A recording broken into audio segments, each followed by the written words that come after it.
Look, TikTok's had a lot of weird trends. Breakdancing dad, tunnel digging, pookie, lasagna, misogyny. But recently I remembered one of the weirdest and maybe quite possibly one of the best TikTok trends that has ever existed. Ratatouille the musical. Ratatouille, if you will. I took the liberty pulling a Pinely. This is Remy the rat. I know I'm a great artist. This thing was a fever dream. But in order to appreciate the true insanity of it, we're gonna have to flash back a bit. TikTok was a weird place in 2020. And by weird I mean the only place you could go because stepping outside was literally a criminal offense, which was like really great and fun and definitely didn't cause a mental health crisis at all. Since outside was unavailable though, over 200 million new accounts were made on TikTok in March alone, and one of those accounts was Emily Jacobson. At first she just posted stuff about her cat, but eventually her rodent-themed obsession began when she posted a video of Rizzo the rat's pizza place. Pizza Rizzo, the pizza's made by a rat. And soon she swapped rodents to make the TikTok that started it all. Remy, the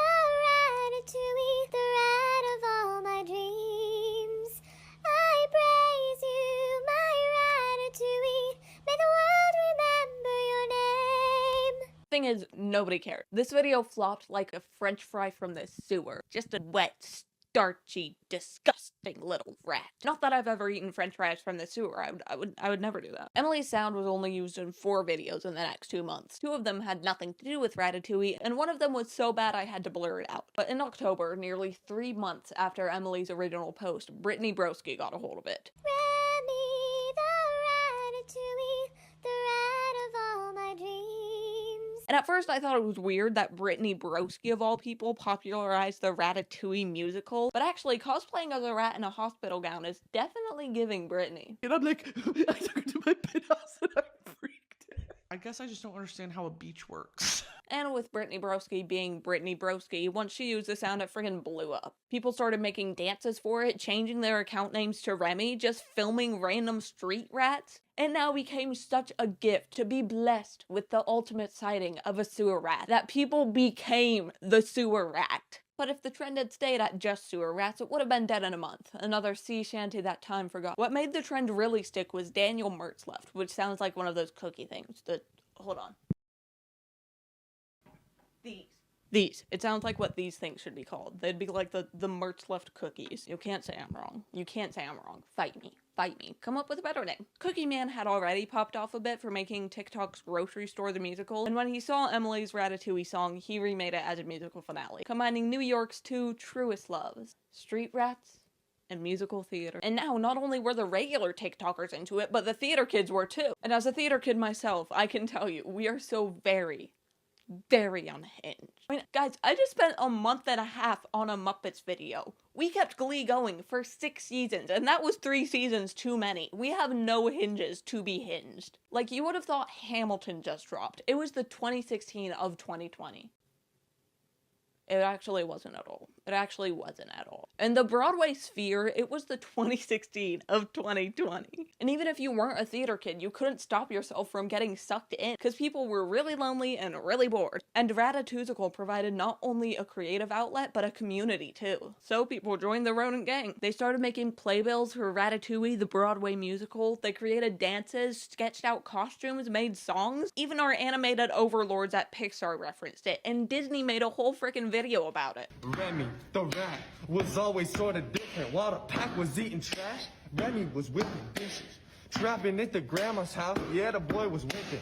Yeah, he was a sneaky mouse. He knows his way around a kitchen. Needless to say, Ratatouille had garnered a lot of attention. So much attention that a production company called Seaview reached out to our founding fathers, Emily and Daniel, about turning it into a virtual musical to support the Actors Fund. Ya boys were hyped, plus they would have been TikTok's newest villains if they said no, and someone probably would have found and killed them. So they got to work! In early December, it was announced that Ratatouille the musical would be live streamed January 1st, 2021 for just $5 a ticket. And all this seems well and good, but here's the thing, it wasn't. This was an insanely fast turnaround. Seaview had to get Disney's permission before making Ratatouille, and they only got that permission in early December, which means they had less than a month to cast, rehearse, do costumes, get the songs. It was no bueno, as they teach me in Español's class. La cucaracha!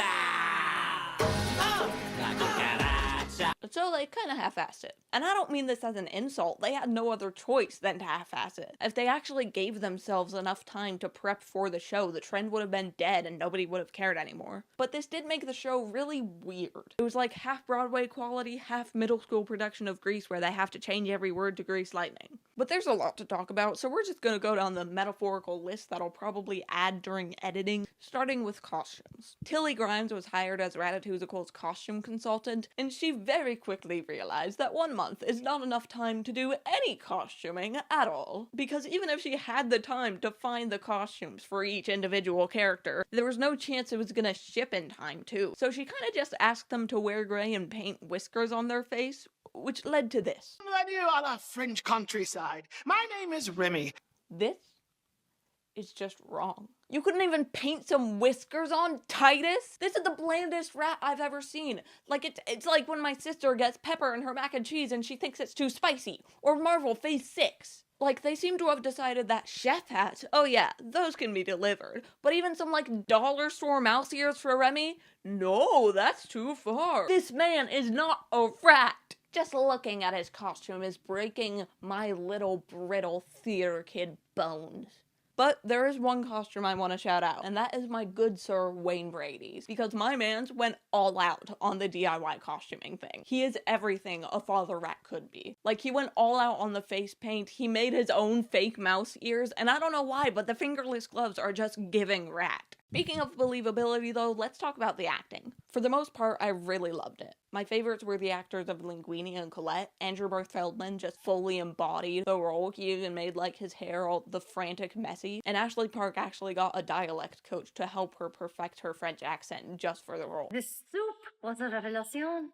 Espace yet subtle taste experience. Tagliatelle? Oui.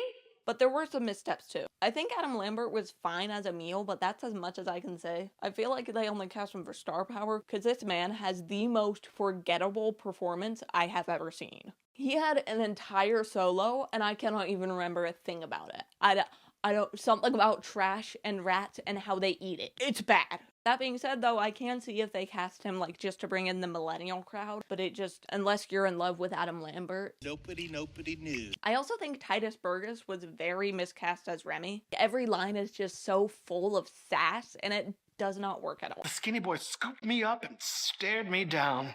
I was praying my novenas and mourning for my life. And he's a genuinely good actor, so I don't know what went wrong here, but it's not good, man. It is in fact bad. But we also need to talk about the dialogue, because this wasn't a Hadestown or Hamilton kind of situation where every single line is sung. There were actually, like, scenes thrown in to make everything make sense. And when I say thrown, I want you to imagine the worst football pass you have ever seen. Like your 4-year-old nephew tossing a football for the first time, and he winds up and it slips out of the back of his hand. I will build it. Uh-oh, I built. Like, the words are fine, but it feels like the one time my coworker at Starbucks tried to explain the entire plot of the Game of Thrones series to me in 15 minutes. There's just so much context that is shoved into one line and never talked about again. Blah, blah, blah. Linguini told Colette about me, the rat in a hat. Blah, blah, blah. The humans fell in love. Big shocker there, blah, blah. Plus, all of it is narrated by Titus, so it kind of takes out, like, a lot of the actual acting ability. Gusteau gave his restaurant to his next of kin in his will. So, now that Linguini's true parentage had been revealed, there was a new head chef in town, and Skinner was out. It's kind of like when you listen to a musical without reading the Wikipedia summary first, so suddenly you're listening to Alabanza from In the Heights, and you're thinking, man, I think someone might have died. That might just be me. That might be a just purely me experience. My apologies. Like, I get that they didn't have a lot of time to write the scenes, but I just feel like they could have done so much more with it. If I hadn't already seen Ratatouille, I would be so bloody confused watching this. The dancing was also pretty weird. The choreographer said she wanted to simplify it into something you could teach your grandma. But personally, if my grandma wasn't already dead, I think this definitely would have killed her. Seriously though, it is mostly just TikTok dances. And surprisingly, that's not my problem with the choreography. It makes sense to have the choreo just be TikTok dances, because even if it's not my vibe, it is a TikTok musical. It just felt really weird when there was choreography. It was only in 3 songs, so it didn't really ever feel like it belonged there, more like they were forced to add dancing in and did the bare minimum. And because of the way it was edited, it was really off-putting when dancing started in the middle of a scene. It just did not feel right. I honestly think it would have been better if they didn't do any dancing at all. Let's talk about something actually good now, though, which is the songs. Yay! Yay! Yay! The music was always going to be the best part of this thing. They bought the songs for the musical from TikTokers, so it was the only thing that wasn't rushed, and there was already a fan base for the songs since they'd already blown up on TikTok. It did have its mid-moments. Ego's song was supposed to be really emotional and hard-hitting, and I just didn't really get it. But there were some great parts too. Personally, I'm a big fan of Remy's dad's song, The Life of a Rat, Linguini's Anyone Can Cook reprise, and Kitchen Tango. But at the end of the day, what I really want to know is, was this TikTok's greatest trend? And honestly, I think yes. Like, was the musical that good? No. But out of all the things that have been on TikTok, I think it's definitely been the one with the highest reach. Like, nothing else has ever reached this level of fame, to where they make a real musical for it, and Adam Lambert and Andrew Barth Feldman are starring in it. So I guess that's my final opinion. Is it good? Not really. But can TikTok do better? Not really. That's my take on Ratatouille. Thanks for watching, gang. Make sure to smash that subscribe button, and remember to say bye to Remy in the comments. Bye. Bye bye bye. Bye. Okay, bye bye bye.